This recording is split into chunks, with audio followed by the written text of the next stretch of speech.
Chapter 13. His Own Kind. The following morning, Tarzan, lame and sore from the wounds of his battle with Turcos, set out toward the west end of the seacoast. He traveled very slowly, sleeping in the jungle at night and reaching his cabin late the following morning. For several days he moved about but little, only enough to gather what fruit and nuts he required to satisfy the demands of hunger.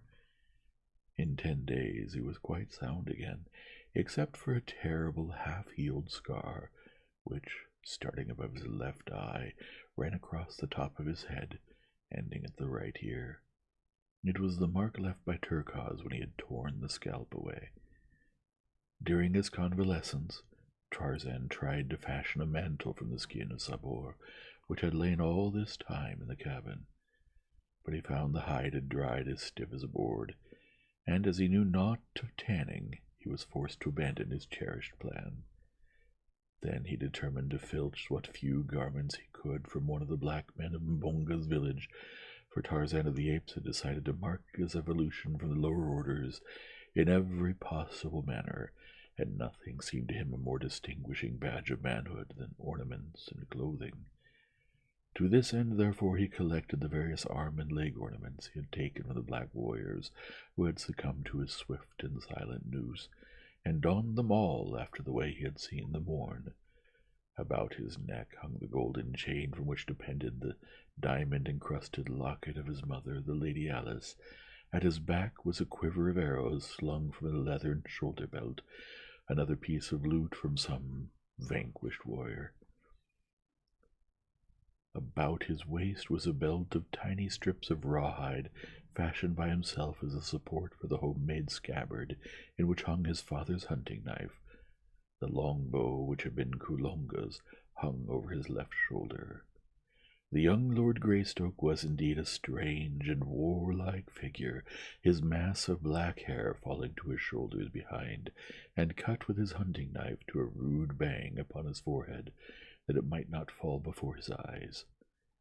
His straight and perfect figure, muscled as the best of the ancient Roman gladiators must have been muscled, and yet with the soft and sinuous curves of a Greek god, told at a glance the wondrous combination of enormous strength with suppleness and speed.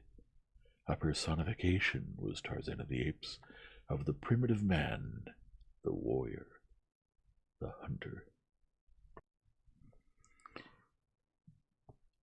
With the noble poise of his handsome head upon those broad shoulders, and the fire of life and intelligence in those fine, clear eyes, he might readily have typified some demigod of a wild and warlike, bygone people of his ancient forest. But of these things Tarzan did not think. He was worried because he had not clothing to indicate to all the jungle folks that he was not an ape and was a man, and grave doubt often entered his mind as to whether he might not yet become an ape. Was not hair commencing to grow upon his face? All the apes had hair upon theirs, but the black men were entirely hairless, with very few exceptions. True, he had seen pictures in his books of men with great masses of hair upon lip and cheek and chin, but nevertheless Tarzan was afraid. Almost daily he whetted his keen knife and scraped and whittled at his young beard to eradicate this degrading emblem of apehood. And so he learned to shave, rudely and painfully it is true, but nevertheless effectively. When he felt quite strong again, after his bloody battle with Turcos, Tarzan set off one morning towards Mbonga's village. He was moving carelessly along the winding jungle trail instead of making his progress through the trees, when suddenly he came face to face with a warrior. The look of surprise on the savage face was almost comical, and before Tarzan could unsling his bow, the fellow had turned and fled down the path, crying out in alarm as though to others before him. Tarzan took to the trees in pursuit, and in a few moments came in view of the men desperately striving to escape. There were 3 of them, and they were racing madly in single file through the dense undergrowth. Tarzan easily distanced them, nor did they see his silent passage above their heads, nor note the crouching figure squatted upon a low branch ahead of them beneath which the trail led. Tarzan led the first two past beneath him, but as the third came swiftly on, the quiet noose dropped around the throat. A quick jerk drew it taut. There was an agonized scream from the victim, and his fellows turned to see his struggling body rise, as by magic, slowly into the dense foliage of the trees above. With frightened shrieks, they wheeled once more and plunged on in their efforts to escape. Tarzan dispatched his prisoner quickly and silently, removed the weapons and ornaments, and, oh, the greatest joy of all, a handsome doe-skin breechcloth, which he quickly transferred to his own person. Now, indeed, was he dressed as a man should be. None there was who could now doubt his high origin, how he should like to have returned to the tribe to parade before their envious gaze this wondrous finery. Taking the body across his shoulder, he moved more slowly through the trees toward the little palisaded village, for he again needed arrows. As he approached quite close to the enclosure, he saw an excited group surrounding the two fugitives, who, trembling with fright and exhaustion, were scarce able to recount the uncanny details of their adventure. "Mirando," they said, who had been ahead of them a short distance, had suddenly come screaming toward them, crying that a terrible white and naked warrior was pursuing him. The three of them had hurried toward the village as rapidly as their legs could carry them. Again Mirando's shrill cry of mortal terror had caused them to look back, and there they had seen the most horrible sight, their companion's body flying upwards into the trees, his arms and legs beating the air, and his tongue protruding from his open mouth. No other sound did he utter, nor was there any creature in sight about him. The villagers were worked up into a state of fear bordering on panic, but wise old Mbonga affected to feel considerable skepticism regarding the tale, and attributed the whole fabrication to their fright in the face of some real danger. "You tell us this great story. We'll wait out the train."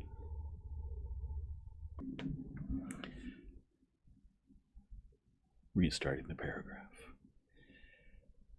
"You tell us this great story," he said, "because you do not dare to speak the truth. You do not dare admit that when the lion sprang upon Mirando, you ran away and left him. You are cowards." Scarcely had Mbonga ceased speaking when a great crashing of branches in the trees above them caused the men to look up in renewed terror. The sight that met their eyes made even wise old Mbonga shudder, for there, turning and twisting in the air, came the dead body of Mirando to sprawl with a sickening reverberation upon the ground at their feet. With one accord they took to their heels, nor did they stop until the last was lost in the dense shadows of the surrounding jungle. Again Tarzan came down into the village and renewed his supply of arrows, and ate of the offering of food which they had made to appease his wrath. Before he left, he carried the body of Mirando to the gate of the village, and propped it up against the palisade in such a way that the dead face seemed to be peering around the edge of the gatepost down the path which led to the jungle. Then Tarzan returned, hunting, always hunting, to the cabin by the beach. It took a dozen attempts on the part of the thoroughly frightened men to re-enter their village, past the horrible grinning face of their dead fellow, and when they found the food and arrows gone, they knew, what they had only too well feared, that Mirando had seen the evil spirit of the jungle. That now seemed to them the logical explanation. Only those who saw this terrible god of the jungle died, for was it not true that none left alive at the village had ever seen him? Therefore those who had died at his hands must have seen him, and paid the penalty with their lives. As long as they supplied him with arrows and food, he would not harm them, unless they looked upon him. So it was ordered by Mbonga that in addition to the food offering, there should also be laid out an offering of arrows for this Munongo Kiwati, and this was done from then on. If you ever chance to pass that far-off African village, you will still see before a tiny thatched hut, built just without the village, a little iron pot in which is a quantity of food, and beside it a quiver of well-daubed arrows. When Tarzan came in sight of the beach where stood his cabin, a strange and unusual spectacle met his vision. On the placid waters of the landlocked harbor floated a great ship, and on the beach a small boat was drawn up. But, most wonderful of all, a number of white men like himself were moving about between the beach and his cabin. Tarzan saw that in many ways they were like the men of his picture books. He crept closer through the trees until he was quite close above them. There were 10 men, swarthy, sun-tanned, villainous-looking fellows. Now they had congregated by the boat and were talking in loud, angry tones, with much gesticulating and shaking of fists. Presently, one of them, a little mean-faced, black-bearded fellow with a countenance which reminded Tarzan of Pamba the rat, laid his hand upon the shoulder of a giant who stood next him, and with whom all the others had been arguing and quarreling. The little man pointed inland, so that the giant was forced to turn away from the others to look in the direction indicated. As he turned, the little mean-faced man drew a revolver from his belt and shot the giant in the back. The big fellow threw his hands above his head, his knees bent beneath him, and without a sound he tumbled forward upon the beach, dead. The report of the weapon, the first that Tarzan had ever heard, filled him with wonderment, but even this unaccustomed sound could not startle his healthy nerves into even a semblance of panic. The conduct of the white strangers it was that caused him the greatest perturbation. He puckered his brows into a frown of deep thought. It was well, thought he, that he had not given way to his first impulse to rush forward and greet these white men as brothers. They were evidently no different from the black men, no more civilized than the apes, no less cruel than Sabor. For a moment the others stood looking at the little mean-faced man and the giant lying dead upon the beach, and then one of them laughed and slapped the little man upon the back. There was much more talk and gesticulating, but less quarreling.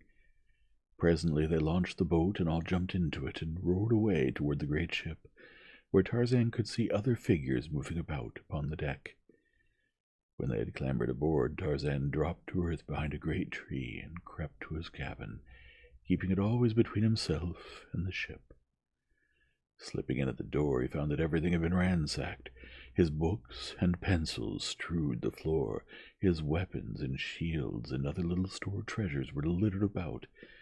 As he saw what had been done, a great wave of anger surged through him, and the new-made scar upon his forehead stood suddenly out, a bar of inflamed crimson against his tawny hide.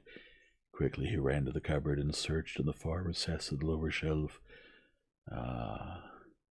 He breathed a sigh of relief as he drew out the little tin box, and opening it, found his greatest treasures undisturbed. The photograph of the smiling, strong-faced young man and the little black puzzle book were safe. What was that? His quick ear had caught a faint but unfamiliar sound.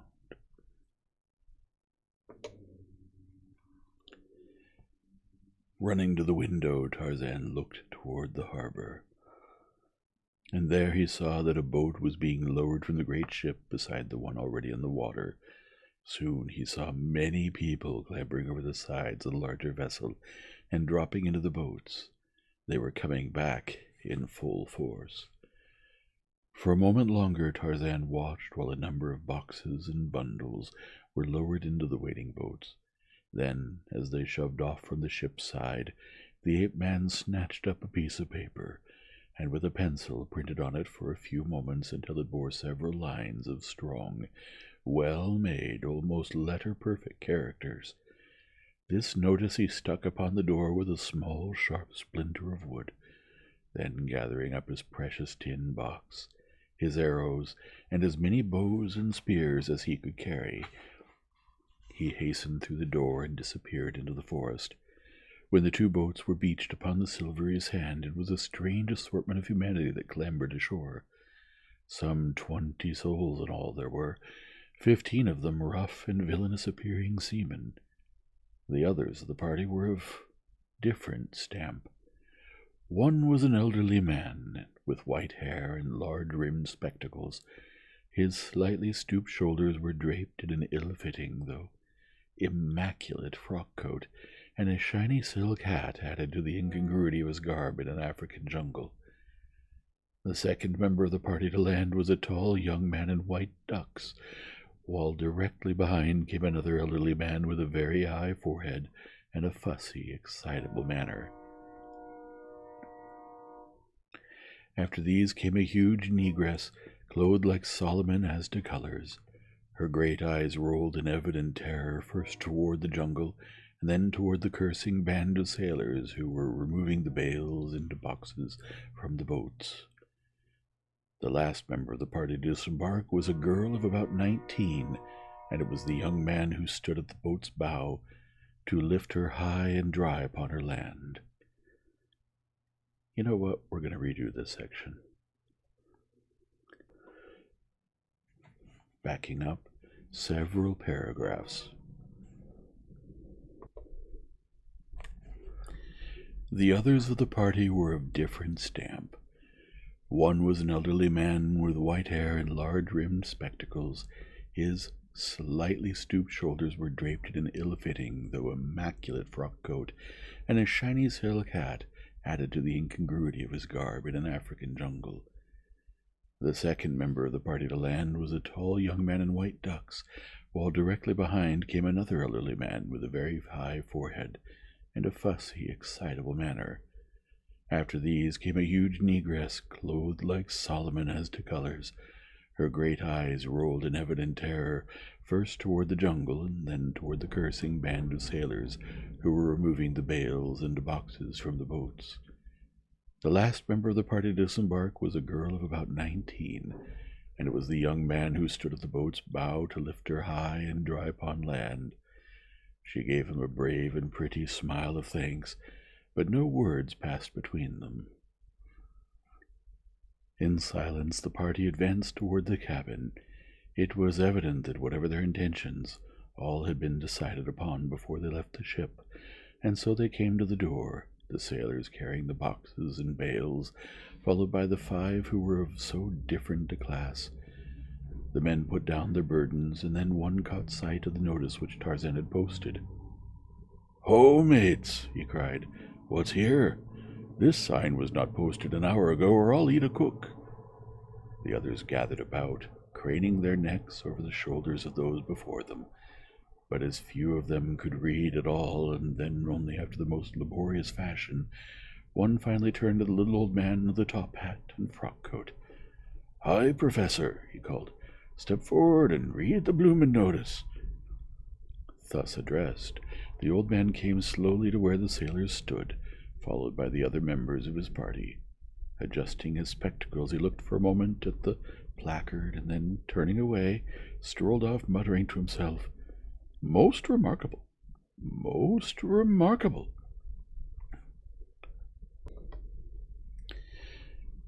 "Hi, old fossil," cried the man who had first called on him for assistance. "Did you think we wanted you to read the bloomin' note yourself? Come back here and read it out loud, you old barnacle." The old man stopped, and turning back said, "Oh, yes, my dear sir, 1,000 pardons. It was quite thoughtless of me, yes, very thoughtless. Most remarkable, most remarkable." Again he faced the notice and read it through, and doubtless would have turned off again to ruminate upon it, had not the sailor grasped him roughly by the collar and howled into his ear, "Read it out loud, you blithering old idiot."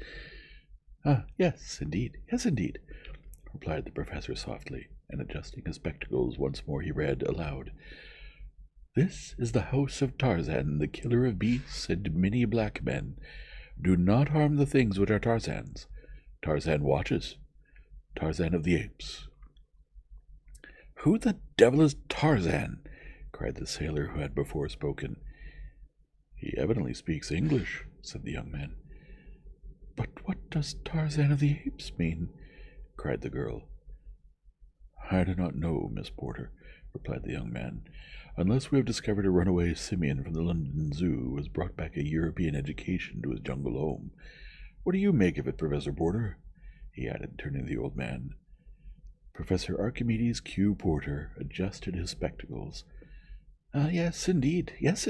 Most remarkable, said the professor. But I can add nothing further to what I've already remarked to the elucidation of this truly momentous occurrence. And the professor turned slowly in the direction of the jungle. "But, Papa," cried the girl, "you haven't said anything about it yet."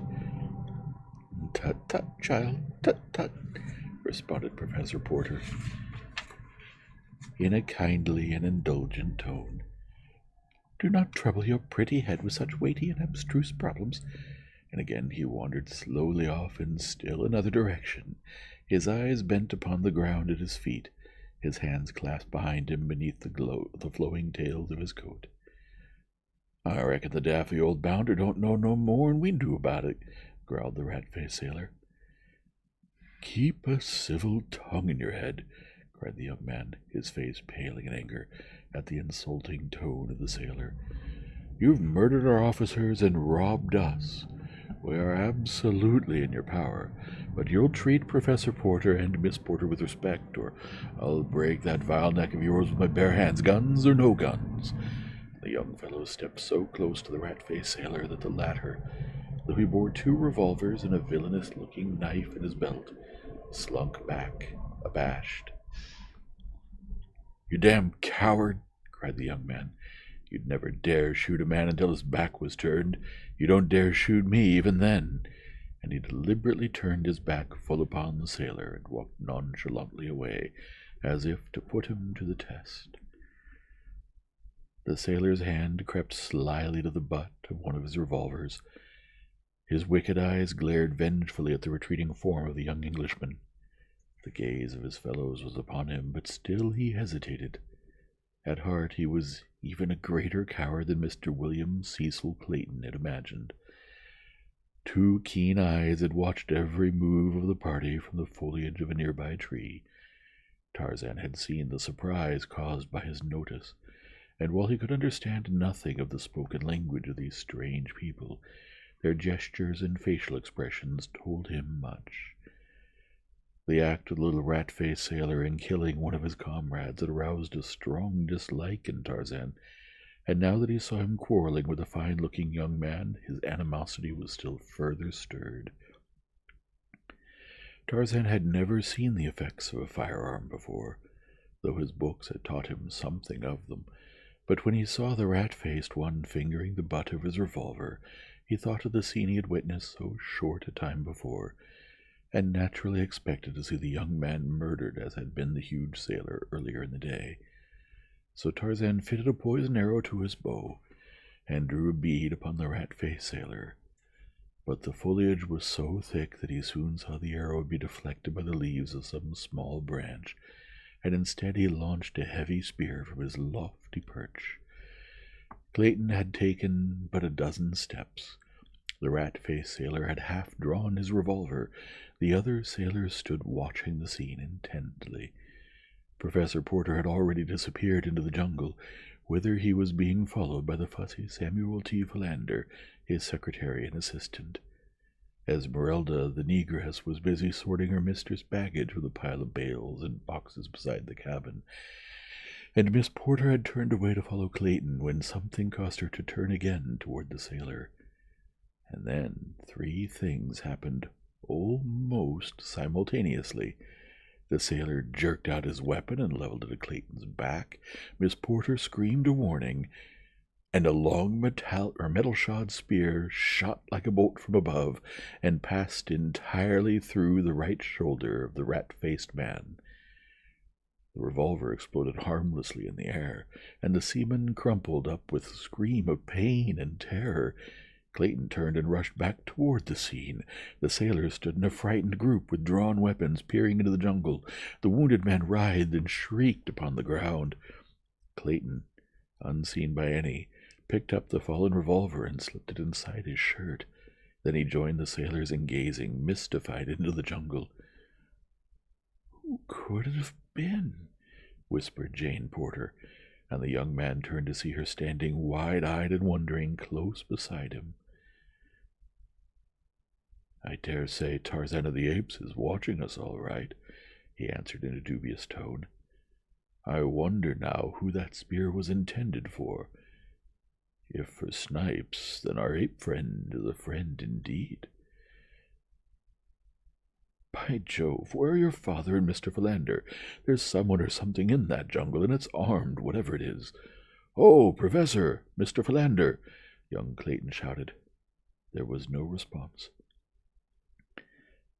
"What's to be done, Miss Porter?" continued the young man, his face clouded by a frown of worry and indecision. "I can't leave you here alone with these cutthroats, and you certainly can't venture to the jungle with me, yet someone must go in search of your father. He is more than apt to wander off aimlessly, regardless of danger or direction, and Mr. Philander is only a trifle less impractical than he. You'll pardon my bluntness, but our lives are all in jeopardy here, and when we get your father back, something must be done to impress upon him the dangers to which he exposes you as well as himself by his absent-mindedness." "I quite agree with you," replied the girl, "and I'm not offended at all. Dear old papa would sacrifice his life for me without an instant's hesitation, provided one could keep his mind on so frivolous a matter for an entire instant. There's only one way to keep him safety, and that is to chain him to a tree. The poor dear is so impractical." "I have it!" suddenly exclaimed Clayton. "You could use a revolver, can't you?" "Yes. Why?" "I have one. With it, you and Esmeralda will be comparatively safe in this cabin, while I'm searching for your father, Mr. Philander. Come, call the women, and I will hurry on. They can't have gone far." Jane did as he suggested, and when he saw the door close safely behind them, Clayton turned toward the jungle. Some of the sailors were drawing the spear from their wounded comrade, and as Clayton approached, he asked if he could borrow a revolver from one of them while he searched the jungle for the professor. The rat-faced one, finding he was not dead, had regained his composure, and with a volley of oaths directed at Clayton, refused in the name of his fellows to allow the young man any firearms. This man, Snipes, had assumed the role of chief since he had killed their former leader, and so little time had elapsed that none of his companions had as yet questioned his authority. Clayton's only response was a shrug of the shoulders, but as he left them he picked up the spear which had transfixed Snipes, and thus, primitively armed, the son of the then Lord Greystoke strode into the dense jungle. Every few moments he called about the names of the wanderers. The watchers in the cabin by the beach heard the sound of his voice growing ever fainter and fainter, until at last it was swallowed up by the myriad noises of the primeval wood. When Professor Archimedes Q. Porter and his assistant Samuel T. Philander, after much insistence on the part of the latter, had finally turned their steps toward camp, they were as completely lost in the wild and tangled labyrinth of the matted jungle as two human beings well could be, though they did not know it. It was by the merest caprice of fortune that they headed toward the west coast of Africa instead of toward Zanzibar on the opposite side of the dark continent. When in a short time they reached the beach, only to find no camp in sight, Philander was positive that they were north of their proper destination, while, as a matter of fact, they were about 200 yards south of it.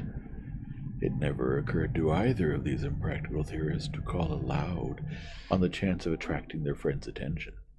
Instead, with all the assurance that deductive reasoning from a wrong premise induces in one, Mr. Samuel T. Philander grasped Professor Archimedes Q. Porter firmly by the arm and hurried the weakly protesting old gentleman off in the direction of Cape Town, 1,500 miles to the south. When Jane and Esmeralda found themselves safely behind the cabin door, the negress' first thought was to barricade the portal from the inside. With this idea in mind, she turned to search for some means of putting it into execution, but her first view of the interior of the cabin brought a shriek of terror to her lips, and like a frightened child the huge woman ran to bury her face on her mistress' shoulder. Jane, turning at the cry, saw the cause of it lying prone upon the floor before them, the whitened skeleton of a man. A further glance revealed a second skeleton upon the bed. "What horrible place are we in?" murmured the awestruck girl. But there was no panic in her fright. At last, disengaging herself from the frantic clutch of the still shrieking Esmeralda, Jane crossed the room to look into the little cradle, knowing what she would see there even before the tiny skeleton disclosed itself in all its pitiful and pathetic frailty. "What an awful tragedy!" these poor mute bones proclaimed. The girl shuddered at thought of the eventualities which might lie before herself and her friends in this ill-fated cabin, the haunt of mysterious, perhaps hostile beings. Quickly, with an impatient stamp of her little foot, she endeavored to shake off the gloomy forebodings, and turning to Esmeralda, bade her cease her wailing. "Stop, Esmeralda! Stop it this minute!" she cried. "You're only making it worse." She ended lamely, a little quiver in her own voice as she thought of the three men upon whom she depended for protection, wandering in the depths of that awful forest. Soon the girl found that the door was equipped with a heavy wooden bar upon the inside, and after several efforts, the combined strength of the two enabled them to slip it into place, the first time in 20 years. Then they sat down upon a bench with their arms about one another, and waited.